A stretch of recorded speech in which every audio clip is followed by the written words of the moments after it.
Hi, AppleSox fans. Thanks for joining us again for our AppleSox video series. A couple weeks ago, we caught up with a former pitcher, Troy Stainbrook, who pitched for the AppleSox in 2018, and we chatted with him. And today, we're going to chat with another alumni who is still technically a college athlete, and that is Cory Meyer. Cory, thank you for joining us here today. Thanks for having me. Yeah, I'm Joel Norman, and I'm happy to have Cory with us. Cory played for the AppleSox in 2018 and in 2019. He is the only player in AppleSox history to hit 2 Grand Slams in a league game, and he holds the AppleSox single-game league record with 8 runs batted in. Both of those feats came on the same night, June 27th, 2018, and you can't have a conversation that relates to the AppleSox and Cory Meyer without mentioning that, and we'll get into that a little bit later on.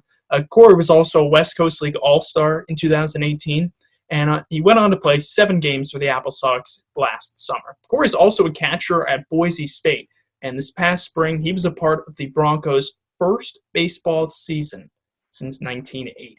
Cory hit .381 in 6 games for the Broncos before getting injured. And Cory, let's talk about this past spring a little bit. At Boise State, taking the diamond for the first time in 3 decades, and you're a part of it. Not only were you a part of it, but you were one of the first players to commit to play at Boise State this season. How special was that to finally take the field back in, I guess it would have been late February or early March, and in the orange and blue?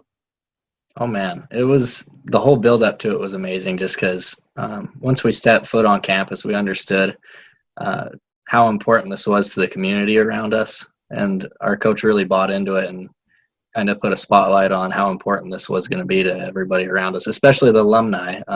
They were really present in all our days, like leading up to our first game, and just having them around and the whole community to support us. I really don't know how to put it into words. Our coach did a really good job basically putting this team together and organizing everything to make it feel like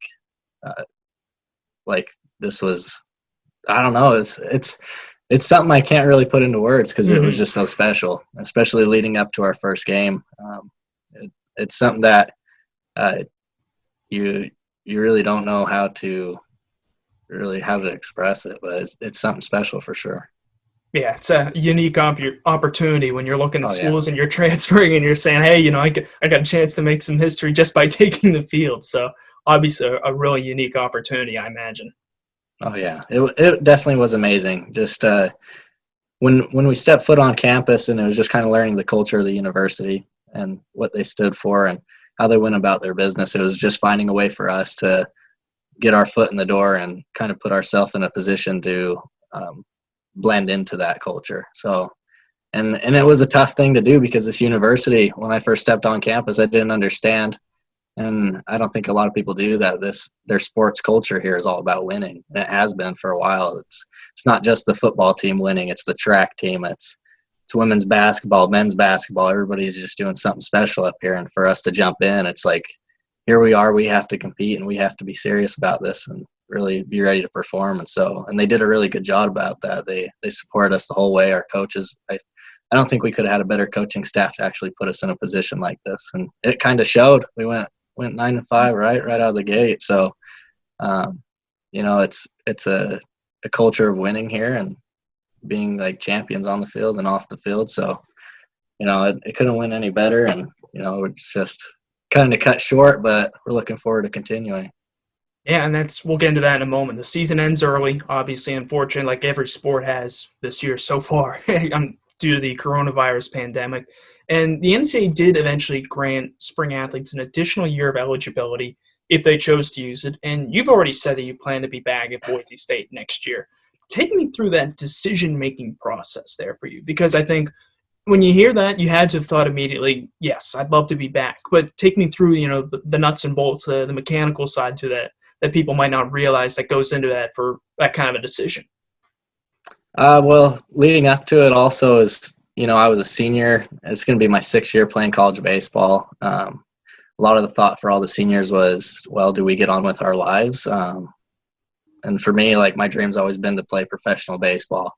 But since I've stepped on campus here, it's been a lot about kind of just finding who I was and blending into the culture here and how much like I've grown as a person. And so my decision process was a lot different.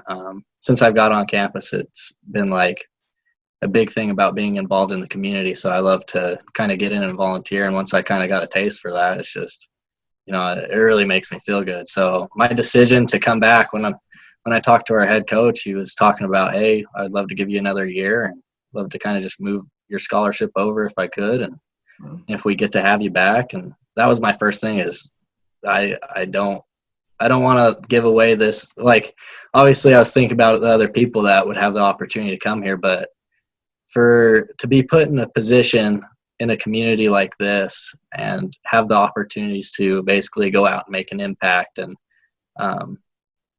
be in the position to be a student athlete another year and just have all those experiences and opportunities.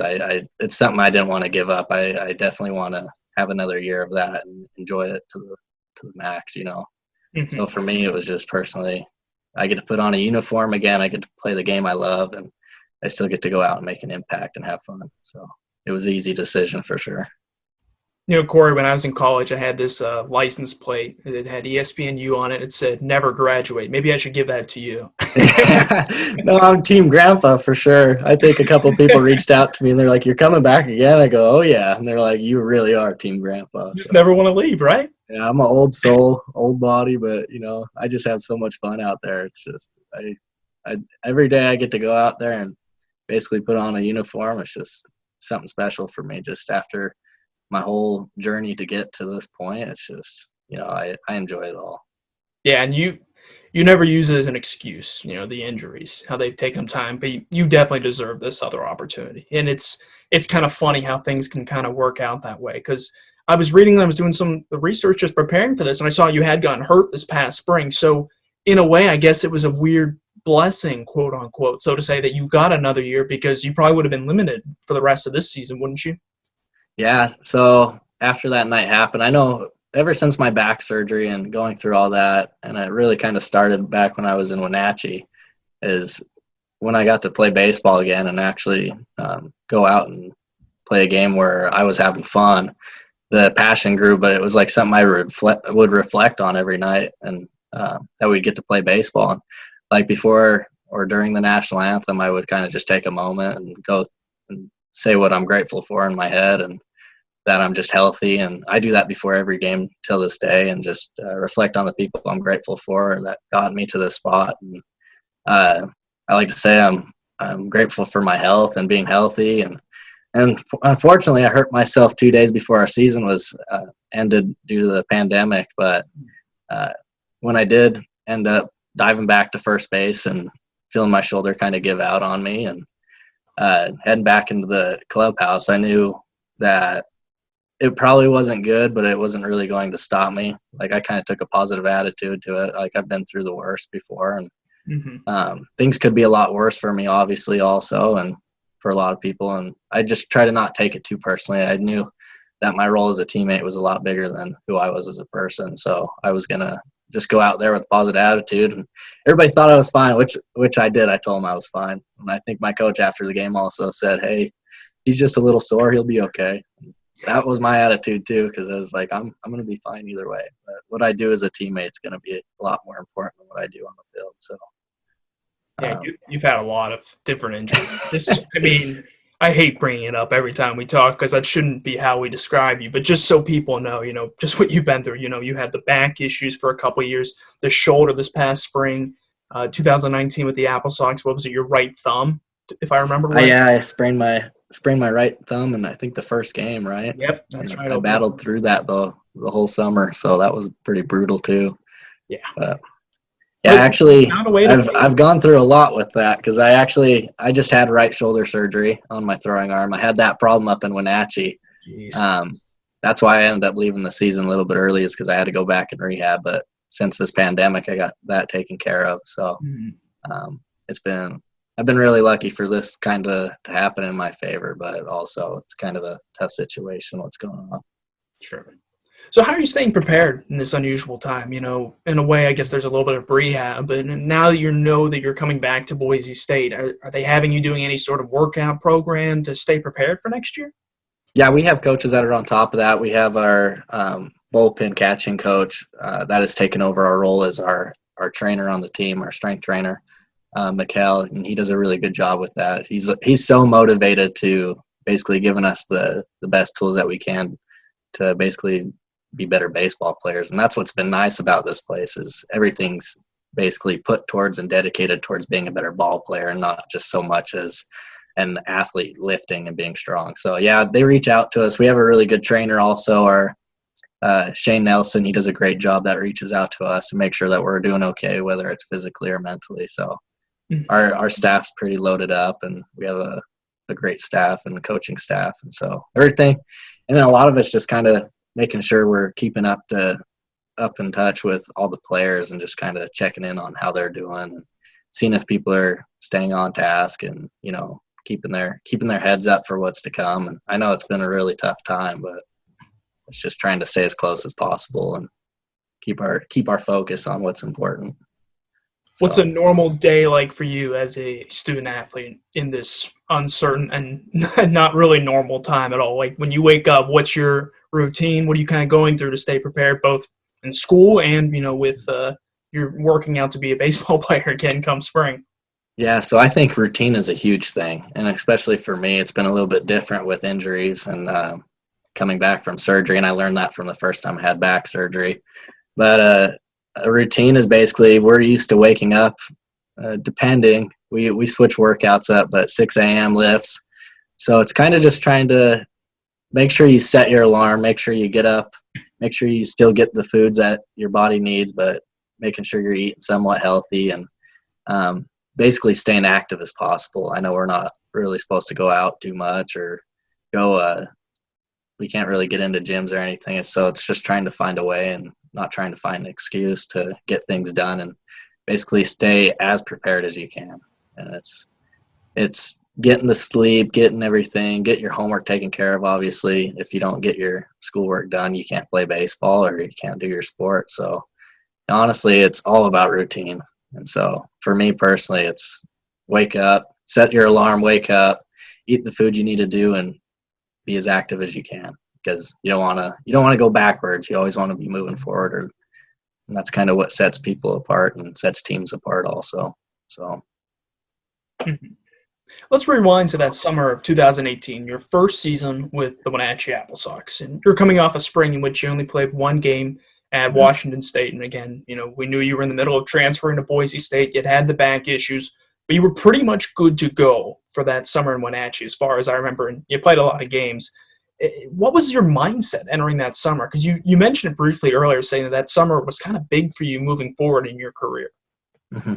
Yeah, that was a make or break summer for me, and I couldn't express it enough how grateful I was to have the people that I ran into, especially like the host family. I couldn't have been set up with a better host family, Marcy and Troy Skelton.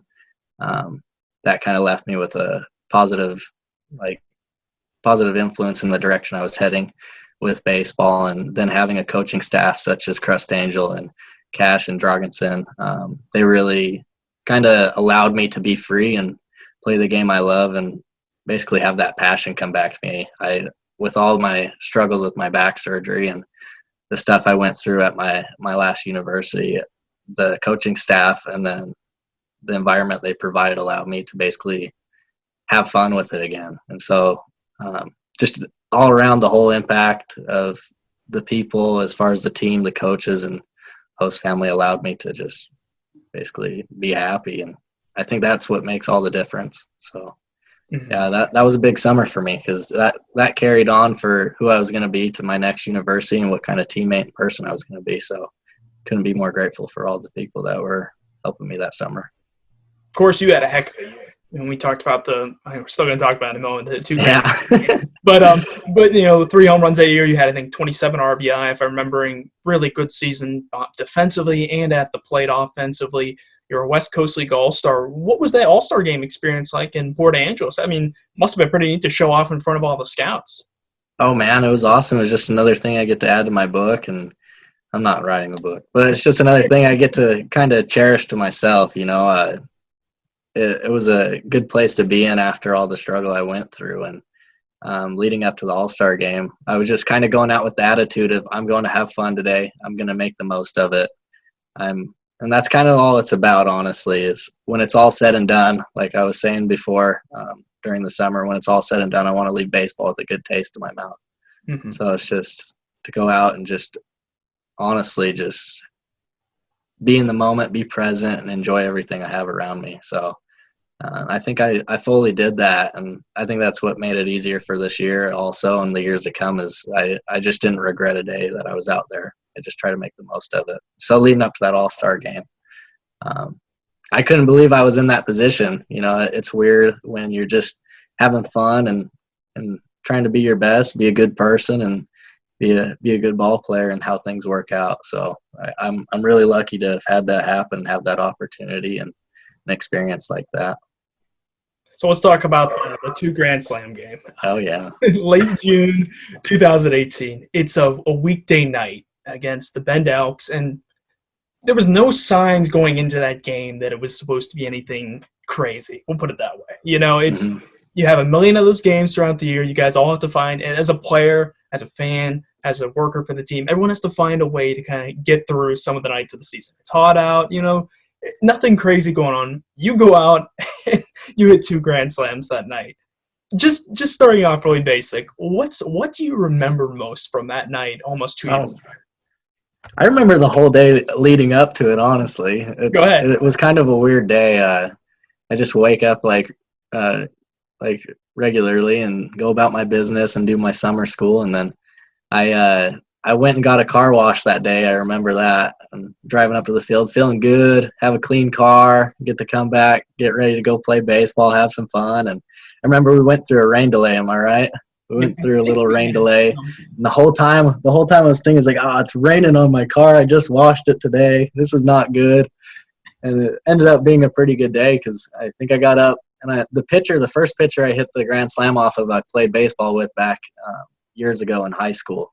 Mm-hmm. So I think his name was Drew Zamuda, and threw me a first pitch high up fastball, and I hit it pretty well, but I knew the ball didn't really travel out to left so much in Wenatchee. I know it's a really lefty dominant ballpark for the pole side. So when I hit that ball, I took off running around the bases just thinking, okay, it's going to hit the wall or the warning track. Like I have no chance. And then it went out, and I looked up and I saw the outfielder looking over the wall, and I was like, holy moly, here we go.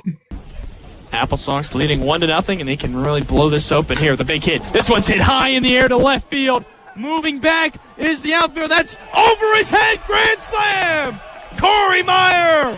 First pitch swinging. Makes it 5-0 Sox.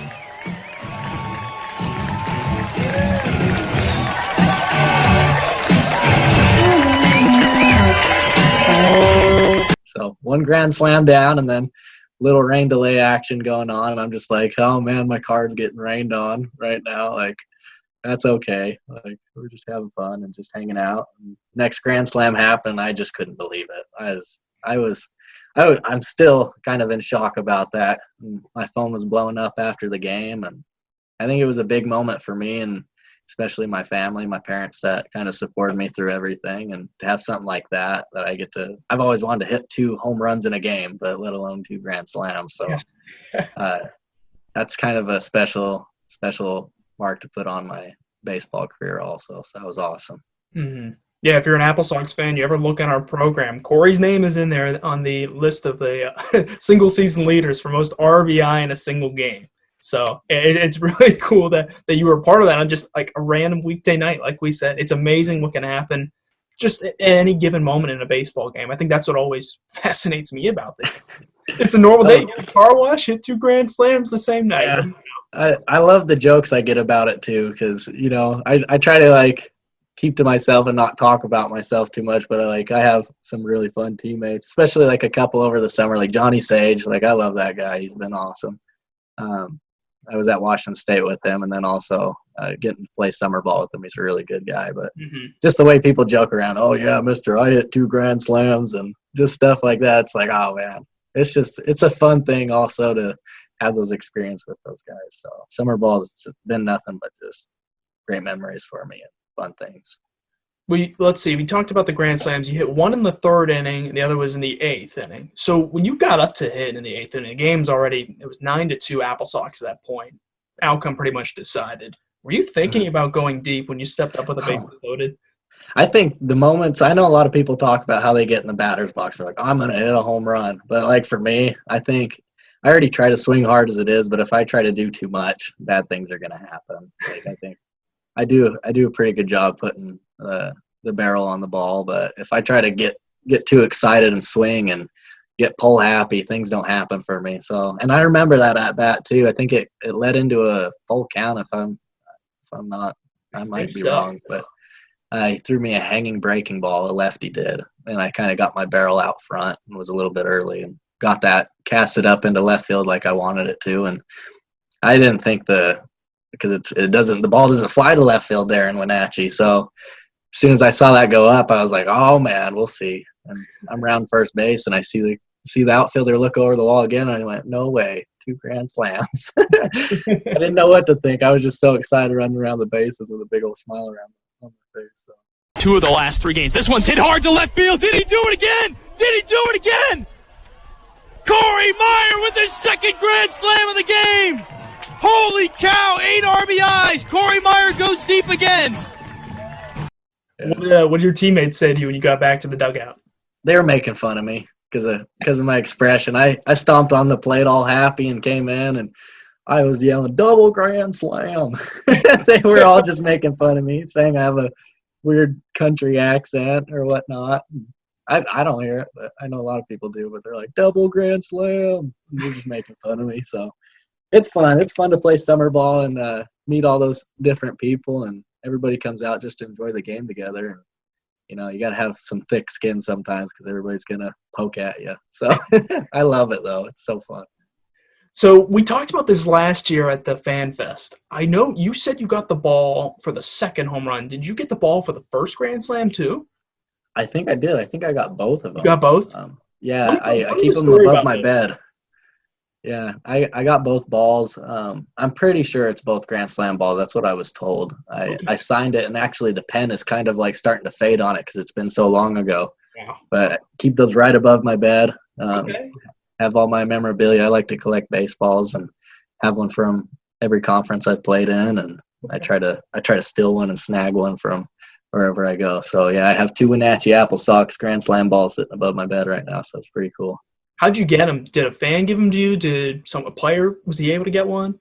I think it was my host family, honestly. Really? I think they were the ones that grabbed it for me or found a way to get it. I don't know if a kid grabbed it or whatnot. I know one of them was for sure from my host family, Okay. Troy and Marcy. So I don't know. I don't really remember that, but I'm glad I have them. So it's pretty cool.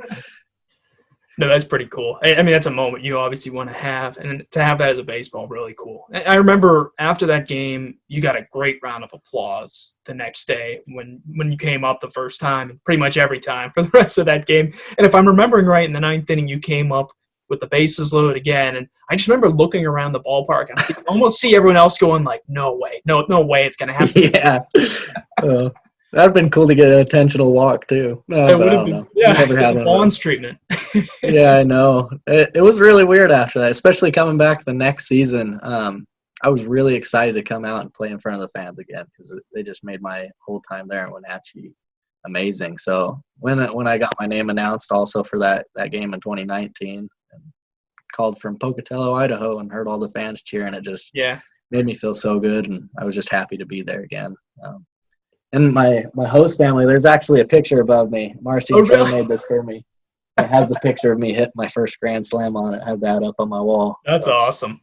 Yeah, that is so cool. It's just a little newspaper cutout with awesome. Baseball memories. So that's so cool.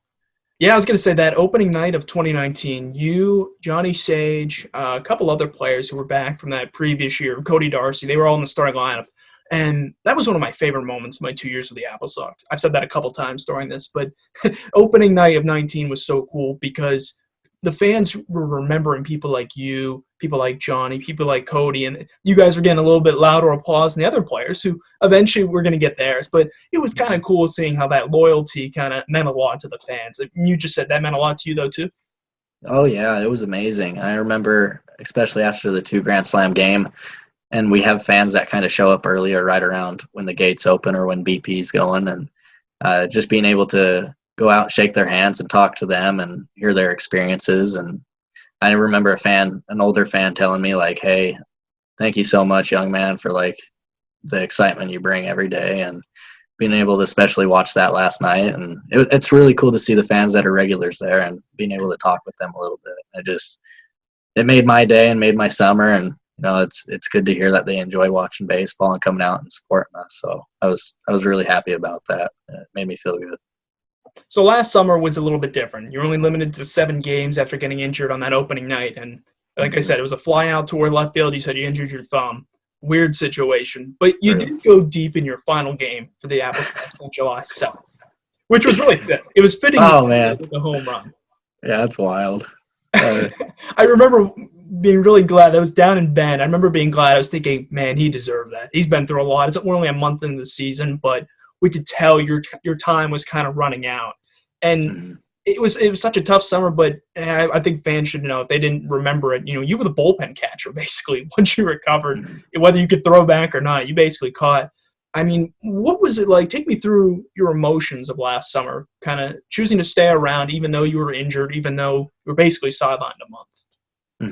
So, yeah, I hurt myself in that first game, and my idea was I worked so hard this whole year and wanted to get my reps in as much as possible. So I was running down the bullpen trying to do that as much as possible and get all that work in as I could. I just love to be there. I love to put on a uniform, and almost had that kind of stripped from me before. So it's like I wanted to find a way to tough it out, and I try not to kind of use that as an excuse too much to like say there's like hurt and injured and whatnot. So for me to get hurt on that first day was tough, but it was something I was like, okay, I can do this, and I can push through and do as much as I can and still help the team. And I think what was going through my head every day is that I was still grateful that I had the coaches like Crest Angel to allow me to come out to the field every day, and he didn't give up on me. So that was really great. And to still have the opportunity to come out, basically put on a uniform and play some baseball. But it was really tough when I heard I sprained my wrist, and I was still allowed to come out to the field every day. I still try to enjoy it as much as possible. And I had some teammates from Boise State that were there getting their work in also.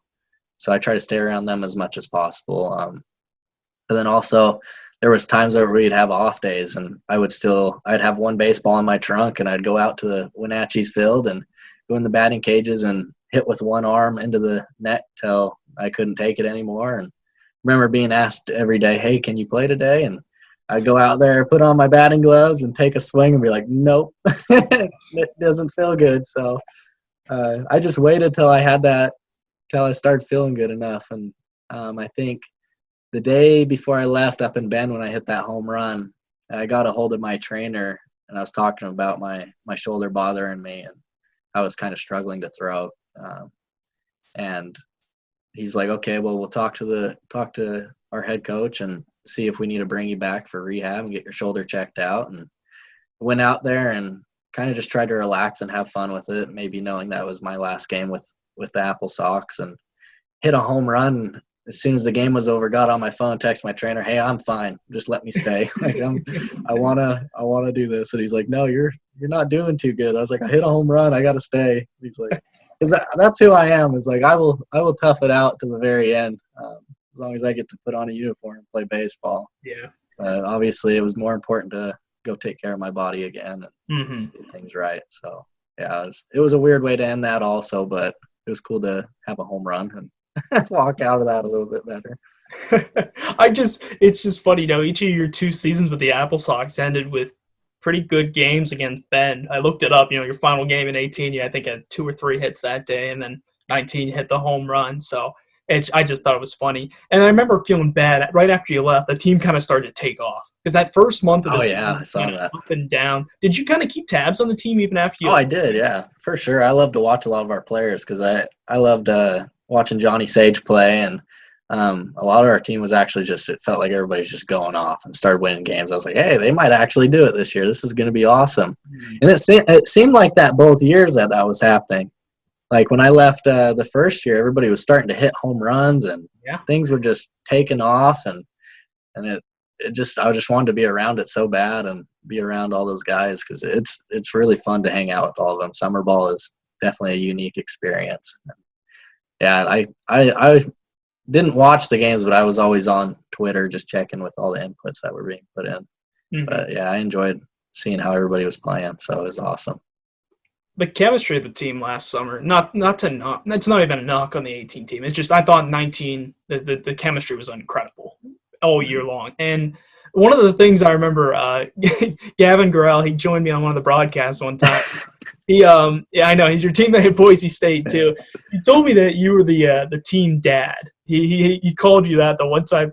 Give me the reason why, just so the fans might know, because I think I've heard it. But why were you called the team dad?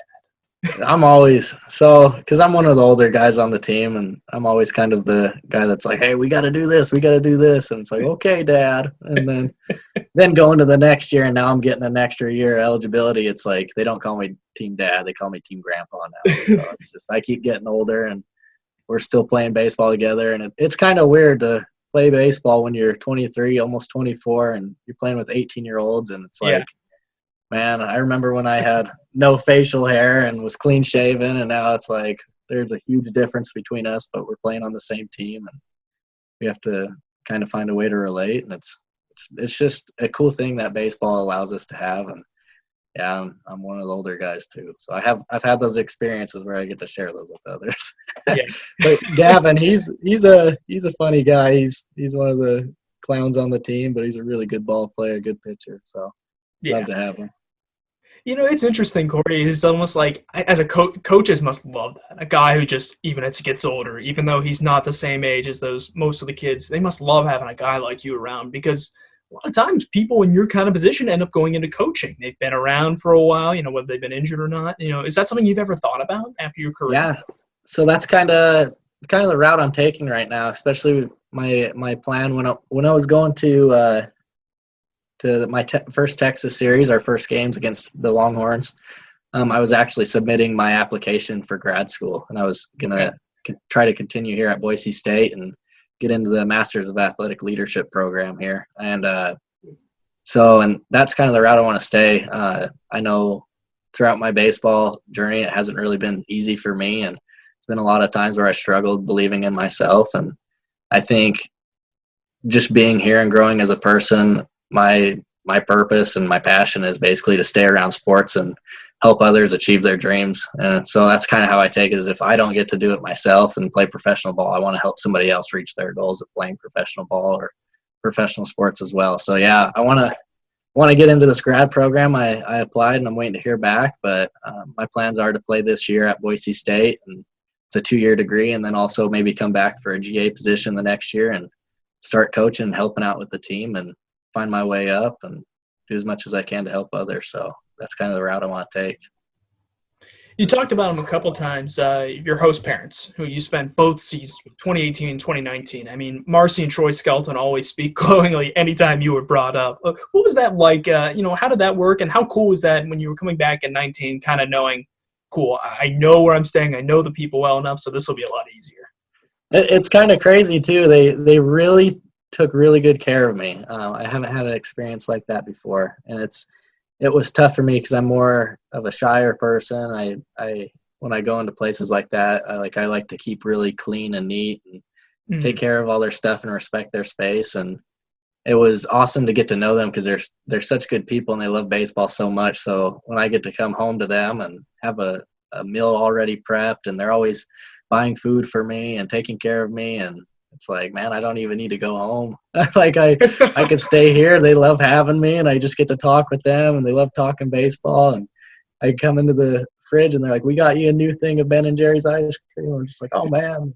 Then they started buying me my favorite energy drink, and so I had the whole fridge loaded up. And after surgery, just now, we still keep in touch, and she sent me energy drinks in the mail, and it's just they're taking such good care of me, and we still keep in touch. And I couldn't be more grateful to have them in my life and had the opportunity to meet them and have the experiences I've had with them. So yeah, they've been really great people, and I know they keep in touch with my family also as well. So it's been amazing to know that we have friends out there like that and keep in touch. So they're still sending you food though.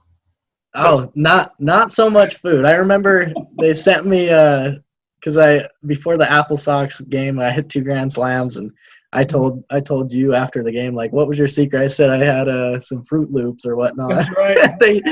they sent me home with a box of Fruit Loops, and I was so happy about that. But now it's like I got a 29-pound package in the mail the other day, and I'm like, why do I have a 29-pound package in the mail? Like, I was waiting for my cap and gown to come in the mail, and Sure.